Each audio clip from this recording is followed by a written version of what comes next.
Good morning, everyone. I couldn't resist. Another one from the fabulous Roald Dahl and his revolting rhymes. This morning's is Goldilocks and the Three Bears. Be prepared. This famous wicked little tale should never have been put on sale. It was a mystery to me why loving parents cannot see that this is actually a book about a brazen little crook. Had I the chance, I wouldn't fail to clap young Goldilocks in jail. Now, you imagine how you'd feel if you had cooked a lovely meal, delicious porridge, steaming hot, fresh coffee in the coffee pot, with maybe toast and marmalade, the table beautifully laid. One place for you and one for Dad, another for your little lad. Then Dad cries, "Oh golly gosh, gee whiz, oh cripes, how hot this porridge is. Let's take a walk along the street until it's cool enough to eat." He adds, "An early morning stroll is good for people on the whole. It makes your appetite improve. It also helps your bowels to move." Now, no proper wife would dare to question such a sensible suggestion. Above all not at breakfast time, when men are seldom at their prime. No sooner are you down the road than Goldilocks, that little toad, that nosy thieving little louse, comes sneaking into your empty house. She looks around. She quickly notes 3 bowls brimful of porridge oats, and while still standing on her feet, she grabs a spoon and starts to eat. I say again, how would you feel if you had made this lovely meal and some delinquent little tot broke in and gobbled up the lot? But wait, that's not the worst of it. Now comes the most distressing bit. You are, of course, a house-proud wife, and all your happy married life you've collected lovely things like gilded cherubs wearing wings and furniture by Chippendale, bought at some famous auction sale.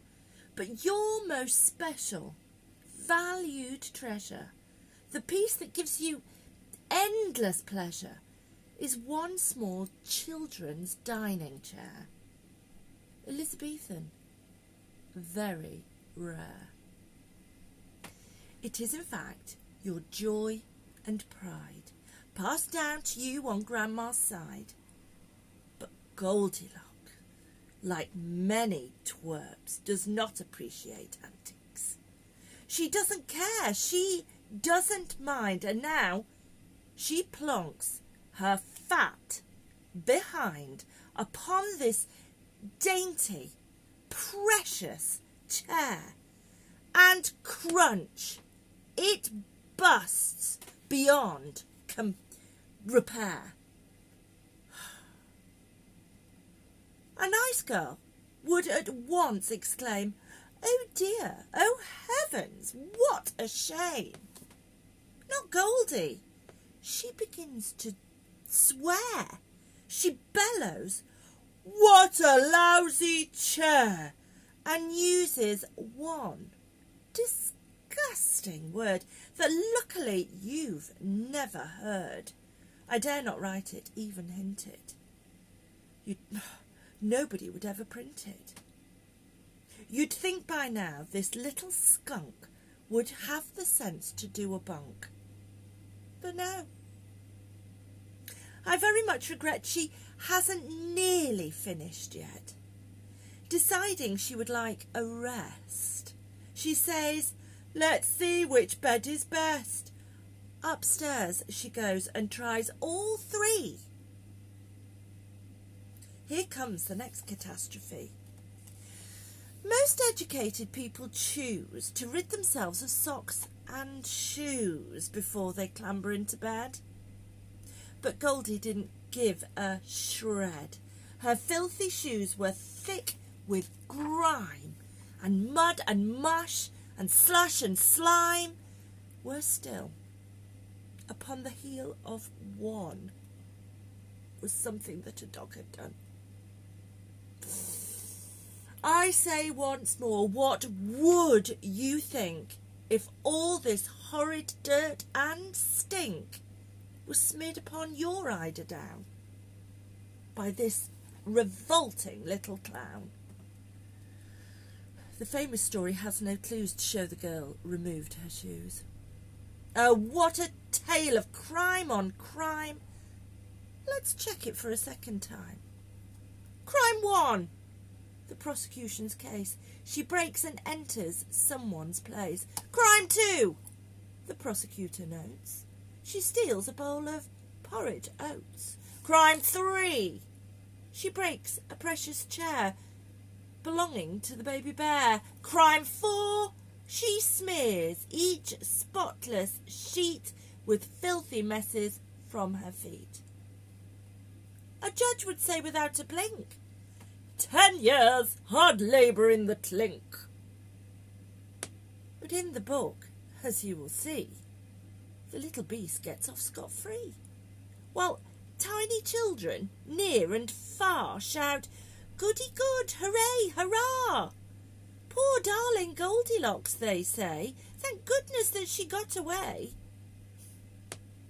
Myself, well, I think I'd rather send young Goldie to a sticky end. Oh, Daddy, cried the baby bear, my porridge is gone, it isn't fair. Then go upstairs, the big bear said. Your porridge is upon the bed, but as it's inside Mademoiselle, you'll have to eat her up as well.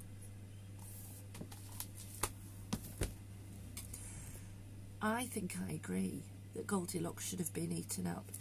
Maybe I shouldn't have said that, but she did make an awful mess, and she never, ever said sorry. So, always remember, even if you make a mistake, even if you break something, even if you upset someone, always say sorry. It makes things so much better. But always mean that sorry. Anyway, that's the story from me today, and I will see you again for more stories. Bye-bye for now.